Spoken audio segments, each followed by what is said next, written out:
Welcome to MMA Fancast. Welcome back to all of you who are already subscribers to the show. My name's Luke Payson. If you're not already a subscriber, please subscribe so you can see more great interviews like the one coming at you right now.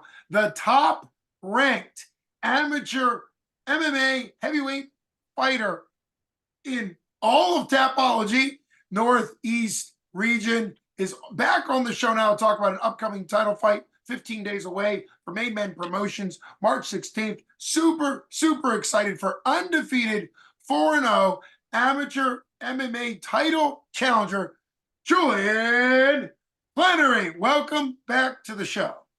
My man, I love that intro. It's always, Thank you. always great having you on the show. Thank you. Speaking of intro, do you have a fight nickname yet? Because if you do, I'll redo the intro with your fight nickname in there.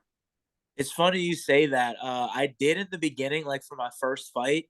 My teammates and my friends even had shirts made, and I was called the Hitman. But after since then, like it's kind of just like faded away, and I don't have one anymore. I kind of mess around and put like different names for different nicknames for the fights. I put the gorilla for the last that one. makes sense. You'll find one at some point. Yeah. What's your fight nickname coming into this one? Do you have a certain one you're going with for this big title fight? I guess I didn't think of that. The last one I went with the gorilla. I'll probably go with that or something. You know what I mean? I like how it sounds. All right, all right. It's my favorite animal too. So welcome to the show, Julian the Gorilla Flenory. There we go. I like that. That sounds good. Hey, there we are. We got it. At least for now. Super pumped. You're also taking on an undefeated 4-0. This is a rare situation, particularly in heavyweight. For heavyweights to be 4-0, for people that don't know, it's great knocking people out when you're a heavyweight, but it also means that they're trying to knock you out. So It's hard to be 4-0 in heavyweight. And you're taking on a tough Anthony Rossi, who's 4-0, who wrestled D1 at George Mason. So let's back up. Why say yes to this fight? You know the question you've been asked pretty much after maybe your second fight. When are you going pro? When are you going pro? I love the fact that you're taking a title fight. You had an injury you had to recover from. I love the fact that you're taking this opportunity to get like a really high level amateur fight before you go pro. But why say yes to an absolute stud in Anthony Rossi? I think that has to go with both my mentality, my gym's mentality, and just kind of the developmental process. You know, I've been training now for a while. I've been training for 8 years. I had my first fight about 5.5, 6 years ago, I believe. And I've been training all the time and just getting ready for these big moments. And like you said, like he's definitely a tough opponent, and he's a pro caliber guy already. Like this could easily be a pro fight, and it would be real high level pro fight as well. So I like the challenge. And as far as turning pro, I'm not in the biggest rush to turn pro. I will after this bout, but my coaches and I are on the same page as wanting to get a tough fight and really try to test myself if it goes to deep waters, or even if it doesn't, being prepared to get that high level look that I'm going to get as time goes on, as I develop through the pro ranks and stuff. So it's a good way to test my wrestling, my grappling, and kind of see where I'm at in the hierarchy of things and really test myself. Because to be honest, I mean, I probably won't face a guy this good even in my first couple pro fights, just to be honest. So it's a good fight to see where I'm at. If I win this, he's also the #1 heavyweight in Virginia. I think he's ranked number 6 out of like 160 in like all the Southern heavyweights. So he's a good opponent, and I'm really excited to test my skill set against him. I feel like Isaac and Dempsey and Chris Williams really have a solid game plan for me going into this. And I feel like I can get a knockout quick, or I can grapple with him as well. I know that he's a good wrestler, but I really do think that even if it was just a grappling match, I could beat him in a grappling match too. Yeah, it's always exciting. For people that don't know, Tapology is a great website, even for pro, but it's really good for amateur MMA because without it, it'd be really hard to track all the amateur MMA fighters. And they rank, and you don't always agree with all the ranking. He's ranked 11 out of 293 of all U.S. Southeast heavyweights, of course, number one in Virginia. You're number one in Pennsylvania and ranked 6 out of a bunch in Northeast regional, several hundred. So I like what you're thinking coming into this. I'm sure if I had the opportunity to interview him, which maybe I will, maybe I'll reach out, but he's going to say a lot of the same stuff, right? When you're fighting somebody who's had success, he probably has a lot of the same mindset you do. So you talked already about the Mat Factory. What led you to train at the Mat Factory all those years ago when you started, and how long have you been training there, and what's that journey been like for you to really really trust your skills and your future to, I mean, one of the greatest coaches and all around human beings in Isaac Greeley, literally anywhere. What led you to all that, and what's the confidence been like developing out of the Mat Factory in your career? Well, it's been an amazing experience, and I've really grown both as an athlete and as a person.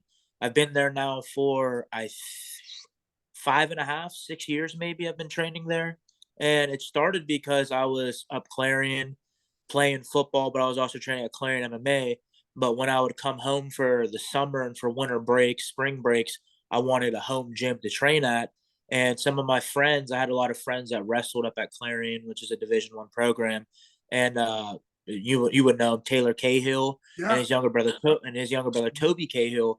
wrestled at Clarion, and me and Taylor we were real good friends. We're still friends now. We're real good friends of Clarion, and we would alternate driving each other to and from Clarion down to the Mat Factory. Hmm. And he pretty much told me, he was like, "You want to go to like a real legit gym? Like it's the best wrestling jujitsu gym. Like it's a real grappling heavy gym, but it'll really round me out because I had a knack for grappling coming from college football, Sure. and then I was powerful, which obviously you see with my striking, which Yeah. helps. But Yeah. I know that when it comes to fighting in general, of course, having knockout power, it's a blessing. I love to have it. It's something that not everyone has and not everyone can get.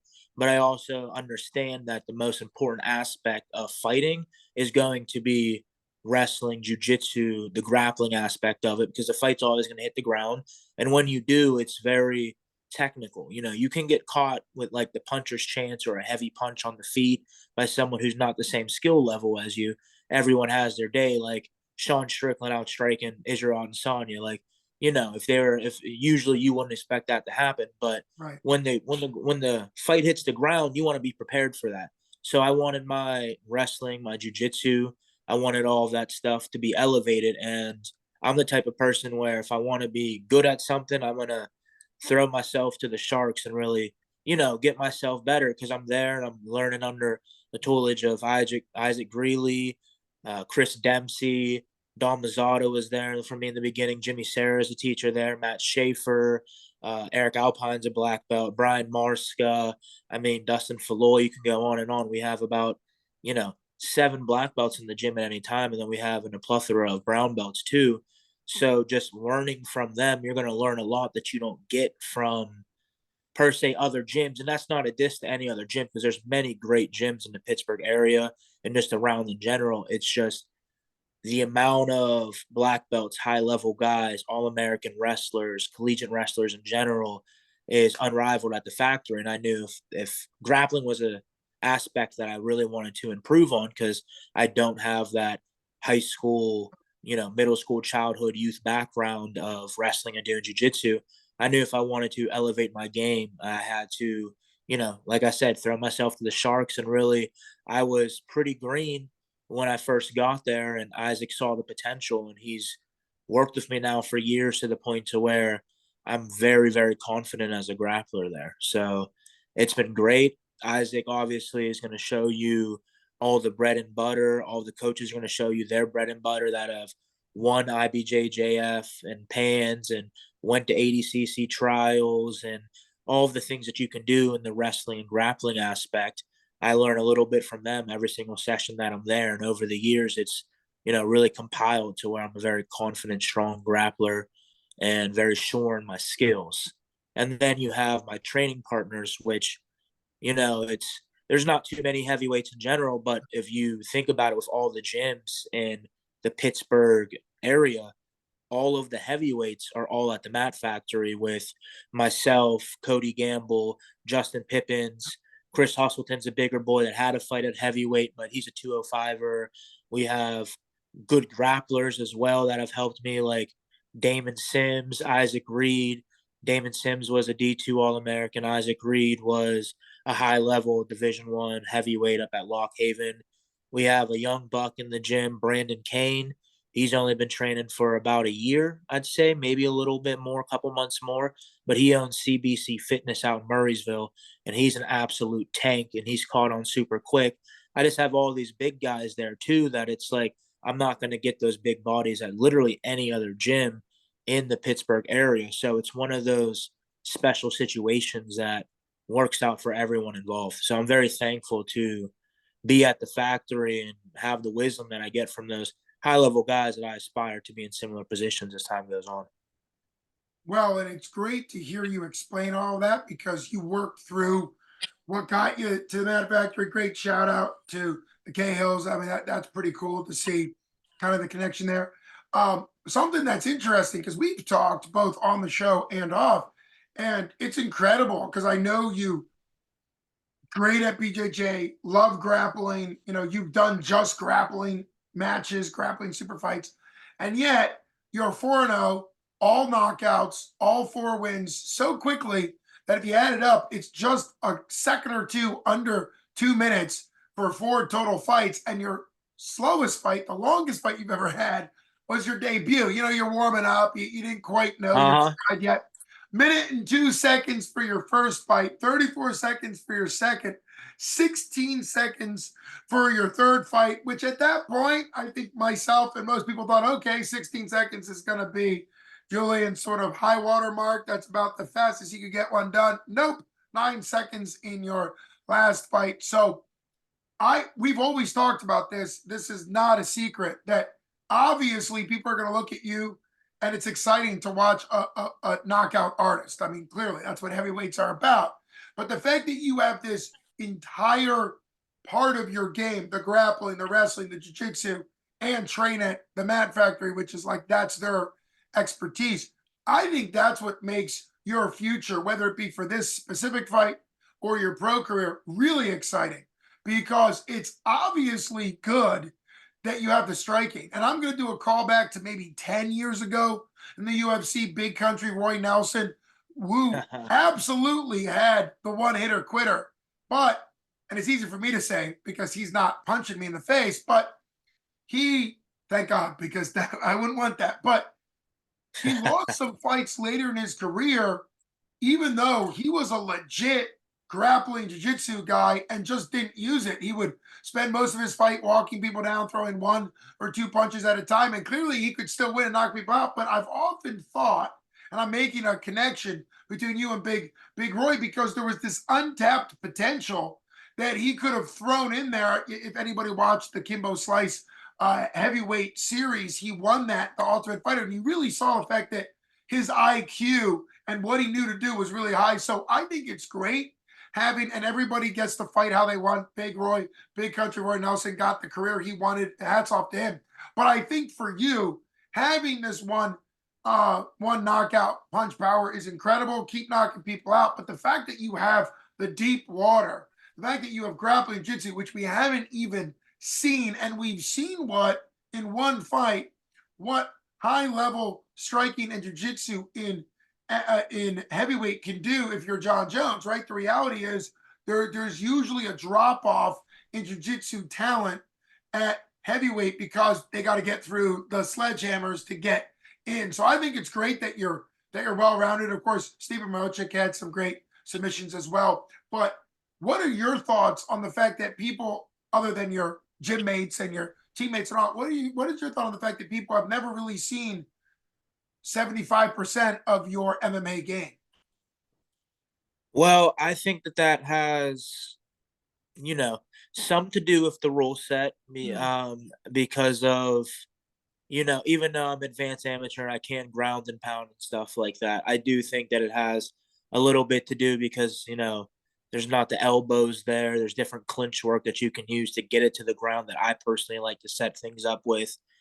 But as far as like people seeing my grappling, I mean, honestly, that's fine with me because and when I have to bring it out, I'm gonna bring it out. And it's gonna be clean, it's gonna be good. It's not gonna be like, oh, we were right, or oh, like we think that he's just a striker. It's no, I mean, if any of those guys that I went against, withstood the first couple like flurries that I like gave at them and stuff like that. I mean, I get so close to him. The next thing I'm doing is shooting for takedowns and stuff like that. It's funny because when I do sparring with my big guys and my teammates and stuff like that, I really mix in the grappling, the wrestling. I'm shooting for takedowns. I'm getting foot trips.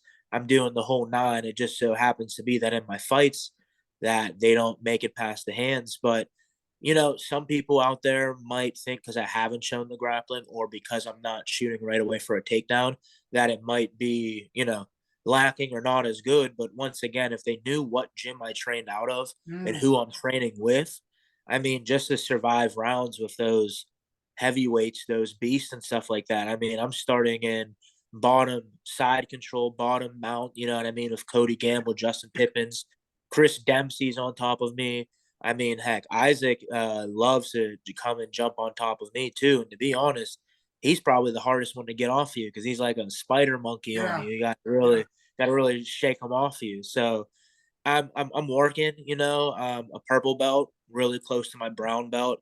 That shows that I do have jujitsu knowledge, especially for an amateur level.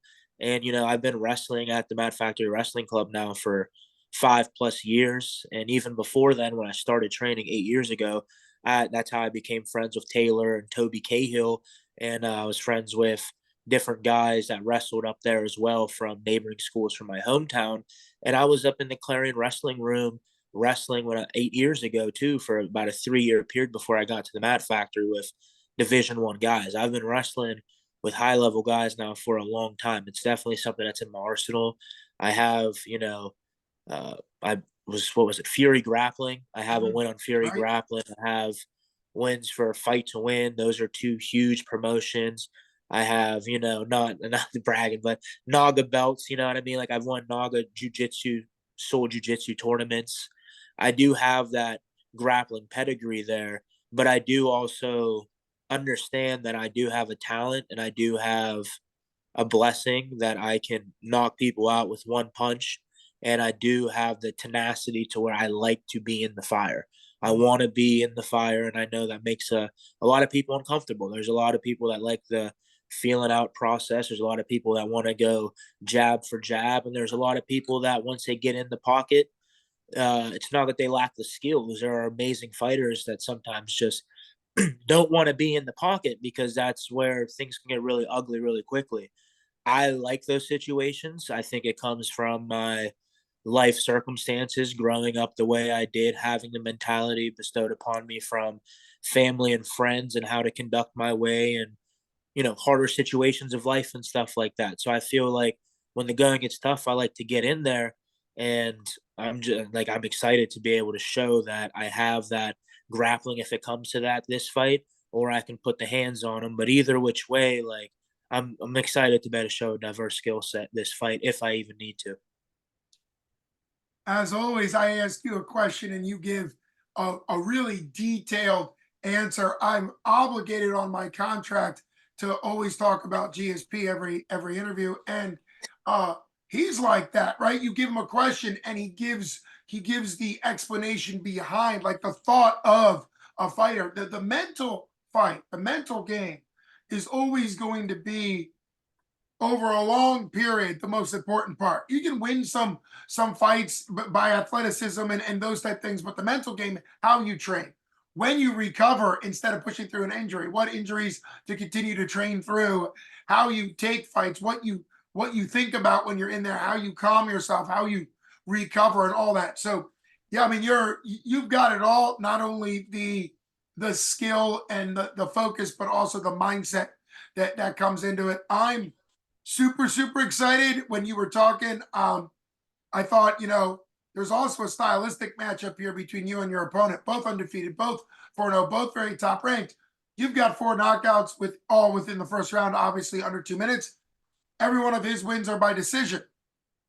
And in a way, that is a great stylistic matchup because just because he's won every fight by decision doesn't mean he's not a skilled fighter. He's an incredibly skilled fighter. It's just his game plan might involve more grinding methods, right? However that looks. Right. Chael Sonnen, you know, he's not GSP, but Chael Sonnen often talked about. Of course, it's self-aggrandizing because he's a grappler at heart, but he has a point. And Chael Sonnen would always say that winning a unanimous decision 30-27 or better, all 10-9 rounds or better, with a lot of grappling and domination in MMA is, in his way, and now it's self-aggrandizing, but in his mind, that's a knockout because you've controlled every aspect. If you go 10-9, and to some degree, if you win every round in a decision, that is a dominant fight. Right. So it's kind of good that you're getting a fighter who has a ton of cage minutes. Every one of his fights has gone to decision. He clearly is going to be, at least on paper, hard to put away. You have yet to find somebody that's hard to put away, but you will only get better. You will only raise the next level if you fight a guy who's actually takes you out of the first round. It's not a bad thing if you actually enter into the second round for the first time in your career, because it'll happen at some point. And when it happens, Shane Carwin, I think, was the only one heavyweight fighter, of course, that fought Brock Lesnar. I believe, going back in the recesses, he had never been out of the first round as a pro ever until he fought Brock Lesnar for the title fight. I'm pretty confident in that stat. It was like a bizarre. I think I've heard something like that. Yeah, and then he almost finished Lesnar in the first round. It was super close. And then he was absolutely gassed, and pretty much he answered the bell, but pretty much there was not much after the second round, and tapped to a side triangle choke, which I think is a really, really great submission, particularly for a dominant heavyweight like you, where you can transition from mount to side control to throwing on the arm triangle. You can put the arm triangle on, as you know, from mount, and then figure out what you want to do from there as far as dismounting, all types of stuff. And give credit to Lesnar for pulling out a great submission that you don't really see in heavyweight a lot, but I think heavyweights, it's even maybe more ideal because the big shoulders and all make that even tighter. And so to me, and you're from a dominant position from either side control or mount. So not to give you any advice because you're already a stud, but it just seems like there's, and of course with Isaac Greeley, there's positions that lead to submissions. We just saw, did you, and I don't know if you were there in person because it was a standing room only crowd at 247 Fighting Championship from the Berg 20. Were you there in person? I watched it on the pay-per-view. Watch it on pay-per-view. And how excited were you at the submission that Bronco Busick pulled off? Because that's the type of kind of that snap down, sprawl control submission. Is that the Anaconda Darce, which depends on which arm goes in at which position, but that they're interchangeable. The Anaconda and Darce, is that something that you're excited to see? Big boys, they weren't heavyweight, but they were 205 big guys. Were you excited to see that level of technique shown in like a big boy pro fight? Yeah. Well, first, I just want to say that was an absolutely amazing card. I could talk about that card just for 30 minutes with you with all the fights. I went back and rewatched them. Yeah. But yeah, that main event, I mean, those are two studs, I think you said Bronco Busick is his last name, right? Yep. Bronco Busick. Bronco, yeah. I don't really know him too much. I know he goes down stouts and spars and stuff like that, and I have training partners that know him. I didn't know he was such a high level football player coming out of high school, so that was pretty cool to see. Because I know Monteo Gardner was also a Division I football player as well, so that's a lot of athleticism in the cage. I mean, going into that fight, I definitely thought that Monteo was going to win. I felt like most people did from the outside. I mean, records aren't everything, but he has, like Dylan Bugg, he has good training partners down at All American and training out in Ohio and stuff. And I know Bronco's sliding a little bit, but I know that he's a skillful guy because Chris Dempsey talks about him and likes him and stuff like that, and says that he's a good human being, but he's also like a good fighter as well. So that was pretty cool to see because the way he set it up too was very methodical and skillful, because you could tell there was a hard shot that hit that hit Gardner pretty hard. And usually, like in that moment, people try to swing for the fences, or they might get a little bit erratic, and that would also give Monteo a chance to counter with a shot. Because when you're not there, you're going to throw pretty hard, hoping that you can land something. I thought it was a very methodical sequence of him punching, knowing he was rocked, taking that step back. I think Gardner threw like a punch or two, and then he was able to get that snap down too. Yeah. Like you said, I don't know if it was a Darce or Anaconda. I'd have to go back and watch, but it was tight. It was wrapped up early. It was clean. It was, you could tell it was something that, it's not something that he's only done in the training room a few times. It's something that you can tell he's been practicing for years. Real good attention to detail to it. He got right to his bicep and closed off that Darce or Anaconda, and it was so tight immediately. I mean, Yeah. we do that. We drill those, I mean, almost on a daily basis, like all of the grappling sessions over at the Mat Factory. And I'd be lying if I said that every single time I get it locked up, people tap right away. You have to make sure that Yeah. the carotid are closed. You got to make sure your arms are locked. You got to make sure you're hooking a leg, the elbow's not flared up. There's a lot, like it's actually a Yeah. pretty attention to detail type of submission.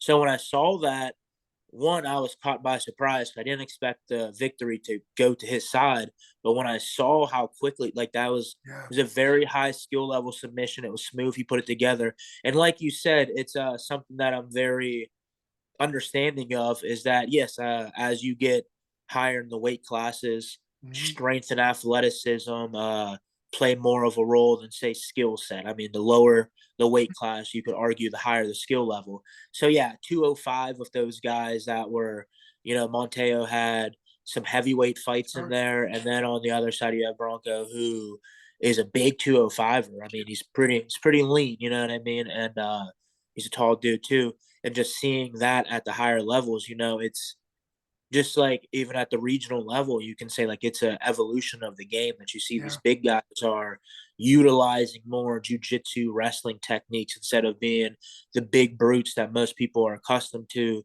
swinging and banging until someone's unconscious. So seeing that, it was a high skill level submission, and that was pretty dope to see. And on what you were saying about that, because we practiced that, as you were saying earlier about the arm triangle, Edwin Vera got the arm triangle That's right. on Yeah. his opponent, and that was awesome to see because that's arguably a Mat Factory staple. I mean, that is something that like other submissions that are pretty, how would I word it, that are pretty cohesive with wrestling techniques.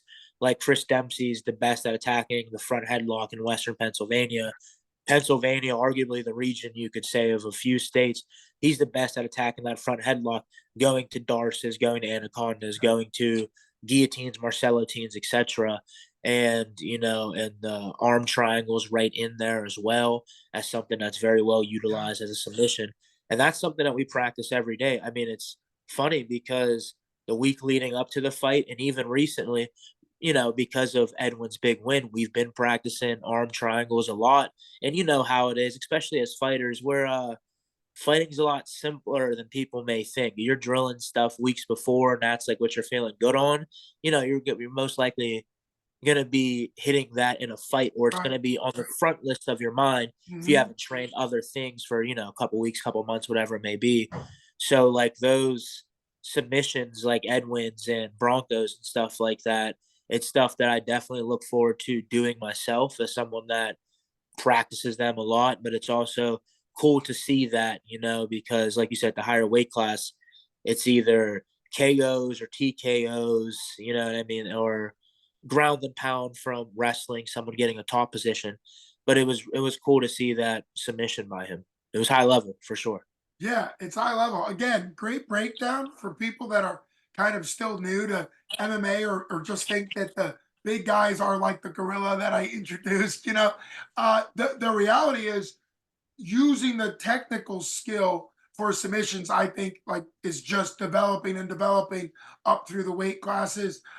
You broke down the Darce Anaconda setup so well. The one thing that is also a technical issue is the gator roll. And he did such a great job on the gator roll. But one of the mistakes people make is kind of prematurely rolling, right? You don't have it locked up. You Or going roll to the wrong side and or not going being to able the to wrong switch it up. side, not having it locked up, rolling. The guy ending up on top, which I've seen, like there's all time, or at least like a north-south position on top. There's all types of, because you're kind of in that unique position. All types of things can go wrong. But yeah, there's a lot of technical skill shown.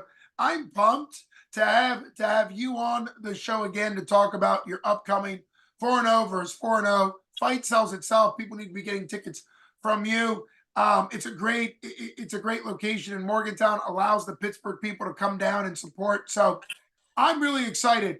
Are you at a point where you want to make a prediction, or how do you want to kind of wrap this interview up regarding your fight against your opponent, Anthony Rossi?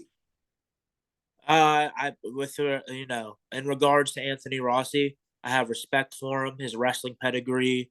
Obviously wrestling at the Division 1 level, you have to have much talent through the middle school, youth, high school ranks, however long he's been wrestling. And then I saw that he's won some tournaments too, you know what I mean? Whether it was, I think it might have been post college or while he was a senior. So he's a high level guy. And I know he looks, and I watched his fights. He has fought some game guys, and he has also shown that he can take a punch and keep marching forward. Mm. With that being said, I also think that he's going to panic shoot pretty quickly once he feels my power. And I'm going to meet force with force. If he wants to wrestle, I'm all for wrestling. It might be one of those fights where I sprawl and I take his back and I choke him, or I sprawl on him. We wrestle a little bit. There's a ground and pound. You know what I mean? And I'm ready for anything, because there's a big difference between, if he thinks he's going to get a takedown, it's a whole different beast than keeping someone down, especially a heavyweight. And I just hope that he has the gas tank to keep shooting, because I can wrestle and I know I can wrestle. And I have good jujitsu too that he should be wary of, because if he does a panic shot, or if he puts his head in the wrong place, Yeah. I'm going to be going home with his neck, or I'm going to hit him with an uppercut or something nice that's going to put his lights out. I do think that once he feels that power early on, he's going to be looking for every which angle, every which punch or kick he can set up to try to get underneath me and go for a takedown. And I know that that's his game plan, because, like I said, he's a very skilled fighter. But at the end of the day, watching his fights, he's fairly one dimensional, because he's grappling heavy. He wants to get on top of people and he wants to grind people out. I respect the mindset, the mentality, and the skill set, because I have coaches, teammates, and whatnot that have very similar styles that have brought them great, respect and accolades, in their careers. So, not taking anything away from him, but I do think that it is a first round knockout. Mm. It could be a minute 30. I had a friend that said a minute 21 to be exact. I have a couple of different predictions from different people, whether that be a TKO or a KO, but I do know that he's going to feel the power. He's going to be like, yeah, I was going to pity pat with him until I could set up a takedown, but I really got to go before I get hit. And when he goes for that takedown, I'm going to meet him with intense sprawling pressure, and we'll see if he's ready for that. You know what I mean? And we'll see if I'm ready for what he brings to the table too. And I'm really excited for the challenge, because like you said, 4-0 versus 4-0. I'm not the biggest Western PA MMA historian, but I can't remember how many times that there's been fights between two heavyweights that have our records that are ranked as high. I mean, you have 4-0, 3-0, whatever type guys fighting at lower weight classes, which there's so many of them, it's a little bit more achievable. At heavyweight, if you go through and you look at the top 10 in PA, you look at the top 10 of Virginia where he's at, most of the guys in the top 10, inside the top 10, have, you know, two losses, at least one. A lot of them have three losses, whether they're 5-3 or whatever, 6-3, good records, but they have those losses. So you don't really get to see guys with this level of pedigree getting in the cage to face each other. So I really respect him, because he's also taking a big risk. He knows what he's up against. He's going up against a undefeated guy that's a big puncher, and I respect that, because I mean, there's lots of fight cards I've been trying to get on, and that's throughout various promotions. I wanted to get on a couple 247 cards. I'm sure you saw them Yeah. posting. I love that promotion, and they've been trying to get different guys, and it's hard. There's, the number 2, 3, 4, 5. You can name everyone in the top 10 that's not my teammate has Mm. been asked on multiple occasions. Sometimes they have fights already lined up. Sometimes their coaches don't think that is the right time for them in their career. They need to develop more. And I understand that. You know what I mean? At the end of the day, it's a business as much as it is a sport, where once you get to the higher levels, we're private contractors at the end of the day, chasing a dream. So I respect him for taking this fight because and I'm not one to name names, you know what I mean? But I've had many opponents who I was scheduled to fight, I was supposed to fight, and then, things come up or their coaches are like, that's not the fight that we're looking for right now. So, kudos to him and his team. His coaches are obviously confident in their athletes' abilities. He's obviously confident in his, as are my coaches confident in mine, and I'm confident in mine as well. So I think it's going to be one of those fights that you're not going to get too many heavyweight fights where these guys have this high of a level. Even if they're undefeated, they're not going to have the. I mean, I've been training 8 years now as an amateur. I think most guys would be 5 years into their pro career by now. And, I'm still here chasing after this amateur title. And same with him. He's a lifelong wrestler, Division I wrestler. I mean, a lot of guys, even in his similar path, are 2, 3 amateur fights pro, or they just, they're pretty quick to get to that level because of their background and skill set that they already have. And just, I'm excited for this fight. I'm excited to show my skills. I do want to wrestle. I do want to grapple so I can show people that I can do that. It's nice to knock people out, makes things a whole heck of a lot easier. It looks good on the highlight reels, and it's honestly, it's what's going to push you the furthest in Oh, this yeah. sport. A knockout victory is like 3 decisions or 2 submissions. Yeah. It's also the entertainment business. So I do understand that aspect of I want to be a heavy hitter, and that is my number one goal, and that's what I want to do. That's how I like to fight, and I also know that my friends, family, and supporters that like to watch me Mm. fight, they like that style. And it's not that they don't appreciate grappling, but if you want to watch Yeah. someone grapple someone, there's wrestling all the way up through the Olympics, college, high school level. You can go to a jujitsu tournament every single weekend all year long if you find them. So like, there if you want grappling, you can find the grappling. I'm here to fight, and I'm gonna make it That's a right. fight for him. And he's been in a couple fights, but he hasn't been in a fight like with someone like myself. So when that pressure gets going, I'm gonna put the pause on him. Well, I appreciate you coming on. That's the perfect conclusion to an incredible interview. Thanks so much for coming on. You're listening to Luke Mason from MMA Fancast with Julian the Gorilla Flenory. Thanks so much. My man, thank you. You Always an got it, honor. brother. Can't wait to see you March 16th.